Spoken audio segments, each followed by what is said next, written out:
தமிழக அரசினுடைய பழங்குடியின நலத்துறை மூலமாக பல்வேறு பழங்குடியின மக்களுக்காக சிறப்பான முகாம்கள் நடத்தப்பட்டு அதன் மூலம் ஆதார் கார்டு இத்தனை வருஷமா இல்லாதவங்களுக்கு ஆதார் கார்டு கிடைச்சிருக்கு. இதுக்கு முன்னாடி பாத்தீங்கன்னா ஆதார் கார்டு இல்லாத இடமே இல்லை, எல்லாத்துக்குமே ஆதார் கார்டு தான் தேவை. ஆனாலும் இந்த பழங்குடியின மக்களுக்கு ஆதார் கார்டு இல்லாமல் இருந்துச்சு.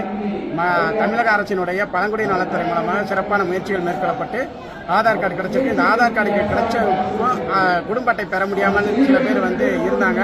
அவங்களுக்கும் தமிழக அரசு சிறப்பு கவனம் செலுத்தி இன்று உங்களுடன் ஸ்டாலின் முகாமில் கேசிவட்டியிலிருந்து கோரங்கொம்பு, புறநாச்சி ஓடை, பாச்சலூர் ஊராட்சியில் கடைசிக்காடு, பூதமலை இந்த பகுதியில் இருக்கிற ஒரு 12 பெண்களுக்கு குடும்பங்களுக்கு புதிய ஸ்மார்ட் கார்டு குடும்ப அட்டை வழங்கப்பட்டிருக்கிறது. உதவி செய்த தமிழக அரசுக்கும் பழனி சட்டமன்ற உறுப்பினர் திரு ஐபி செந்தில்குமார் அவர்களுக்கும் எங்களான் பழங்குடியின மக்களின் சார்பாக மனமார்ந்த நன்றிகளை தெரிவித்துள்ளோம். உடன் வந்த மக்கள், இந்த முகாமில் கலந்து கொண்ட மக்கள் பசியோடு செல்லக்கூடாது என்பதற்காக அசைவ உணவு தயார் செய்து விருந்தளித்து அனைவரையும் சந்தோஷப்படுத்தி அனுப்பியிருக்கிறார்கள். இந்த முகாமில் பெறப்பட்ட மனுக்கள் அனைத்தும் 45 நாட்களுக்குள் தீர்வு காணப்படும் என்று சொல்லியிருக்கிறார்கள்.